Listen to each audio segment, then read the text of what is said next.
Fala galerinha, tudo bem com vocês? Hoje a nossa aula vai ser sobre espelhos planos, tópico 9.4, tá? Então, para a gente começar a entender um pouquinho, eu tenho que entender o quê? O que é um espelho plano? A gente já estudou na reflexão, né, que toda luz que entra, ela vai ser refletida 100% e que o ângulo de entrada vai ser igual ao ângulo de saída. E que essas luzes refletidas sempre estão em um mesmo plano. Aí surge a origem de quem? Olha só! A origem dos espelhos, né? Ou seja, um espelho, toda luz que é refletida nele, ele a reflete de volta. Toda luz que entra é a luz que sai. E, consequentemente, quando essa luz entra, ou seja, várias e várias luzes entram, a gente tem a formação de um objeto. Então, aqui a gente tem, olha só, os cachorrinhos brincando na frente do espelho. É claro que ele não entende que isso aqui não existe. Ele está olhando aqui na frente, ele não sabe como ele é, mas ele consegue ver que existe outro cachorro aqui na frente, né? Aí o cachorro não é igual a gente vai na frente do espelho e eu sei que eu estou vendo o meu reflexo. O cachorro acaba achando que está vendo o quê? Outro cachorro. Alguns conseguem interpretar isso, outros não, outros querem brincar, né, com o espelho, ou seja, com o cachorro que está aparecendo na frente. Bom, o que eu quero chegar a entender nesse aspecto? Que a luz, ela sempre vai ser o quê? Incendida, ou seja, toda luz que entra, ela é refletada. Ou seja, toda luz que entra, ela é refletida, beleza? Essa reflexão vai gerar as imagens, tá? As imagens, elas sempre vão estar no campo virtual.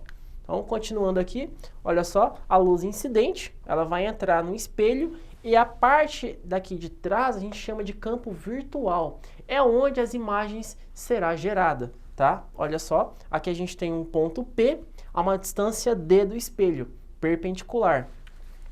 Todo ângulo de entrada tem o mesmo ângulo de saída. Nesse caso, a formação do objeto P, que a gente chama de P' porque é virtual, e a distância D também vai ser igual à distância D'. Mas por que as distâncias são iguais? Lembrando da lei das refrações lá atrás, que nós estudamos, era que todo ângulo de entrada é igual ao ângulo de saída. E, olha só, a distância que o objeto está do espelho plano vai ser igual à formação da imagem. Ou seja, se estava a 3 metros, a imagem será formada a 3 metros do espelho, entretanto, atrás do espelho, ou seja, na parte virtual.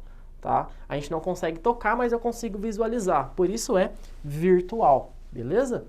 Bom, continuando, aí a gente teve a introdução de Pierre Fermat. Ele quis dizer o seguinte para a gente, que para determinar o método, né, de que essas distâncias são efetivas, eu preciso saber que a trajetória dos raios luminosos sempre vai percorrer o caminho mais curto. Ou seja, ele nunca vai ficar dando voltas e voltas e voltas, tá? Imagina o seguinte, que R1 e R2 sejam pessoas, tá?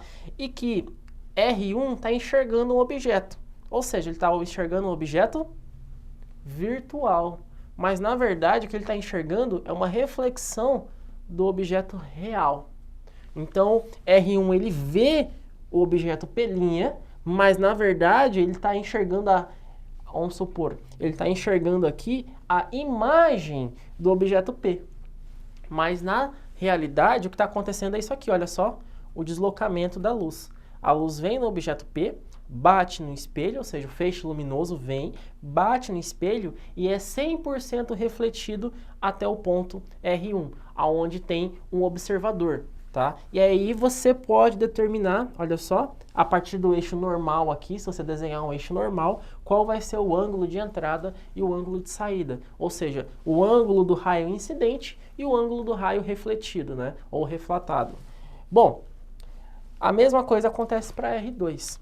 E essa é a explicação que Pierre dá para a gente, que quando nós temos raios luminosos, esses raios sempre vai percorrer o caminho mais curto para chegar até o objeto ou a imagem, né? Então aqui para o R1, ele vê, nesse caso, o objeto P', Porque ele está enxergando, né, o espelho, mas se ele virar para o lado, ele vai ver o objeto P, que é o objeto real.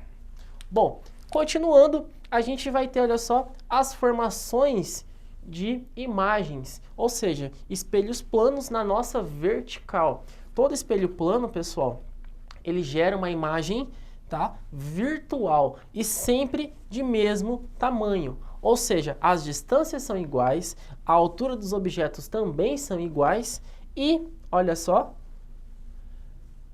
nós temos imagem real e virtual. Como que eu sei que a imagem vai ser virtual? Você vai olhar para esses risquinhos aqui atrás do espelho. Esse risco aqui vai determinar qual é o lado real e o lado virtual. O risquinho está aqui para trás, então quer dizer que daqui para trás eu tenho um lado virtual. O risquinho está para trás, lado virtual. Quem não tem nada, o lado que não aparece nenhum risquinho, é o lado real. E aí eu consigo determinar que o espelho é plano e esse lado é o lado real e esse lado é o lado virtual. Beleza? E as distâncias entre o objeto e imagem sempre vão ser o quê? Iguais, tá? Então, a distância P é igual à distância P'. Quando eu olho para uma ambulância, eu consigo visualizar, olha só, o nome da ambulância de trás para frente. Mas para que serve isso, né? Uma pessoa parada na frente da ambulância não vai conseguir ler a ambulância, mas essa escrita não foi colocada para que pessoas lessem, né? É claro que você identifica que é uma ambulância através das características, né? Sirene, tem uma cruz vermelha aqui indicando vida e a escrita ambulância de trás para frente. Mas essa escrita aqui, ela simplesmente serve para quem? Para quem está dentro do carro dirigindo. Quando ela vê escrito ambulância, o espelho vai inverter a imagem, tá? Ela vai inverter essa imagem e a pessoa vai conseguir ler a palavra ambulância. Por quê? Porque a pessoa está enxergando o que está atrás dela.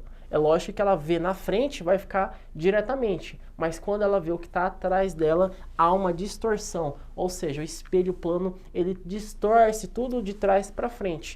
Por isso que a ambulância foi escrita de trás para frente, para que quando o motorista estivesse na frente da ambulância, ele visse a palavra correta e aí ele entendesse que existe uma situação de perigo para alguém. Então ele tem que dar passagem para a ambulância. Beleza?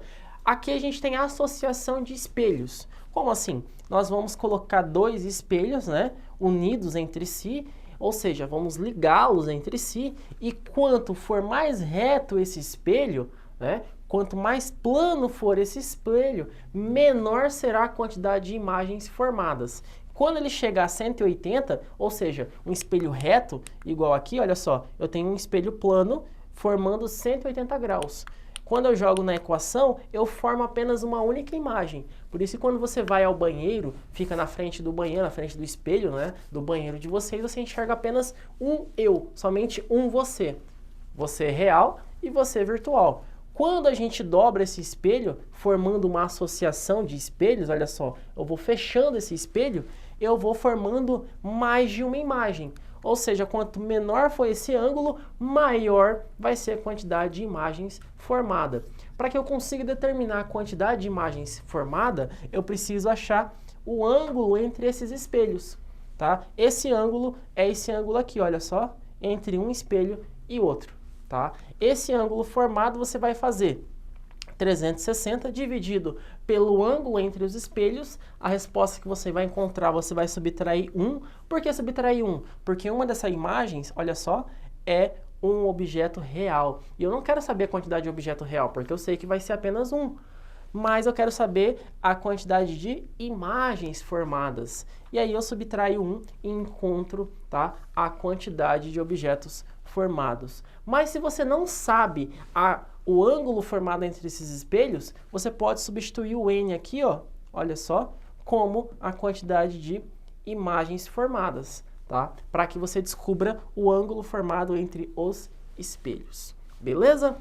Bom, por hoje é só, pessoal. Acredito que vocês tenham gostado da aula. A gente falou sobre espelhos planos, tá? Aguardo vocês na próxima aula e até mais. Tchau, tchau, pessoal!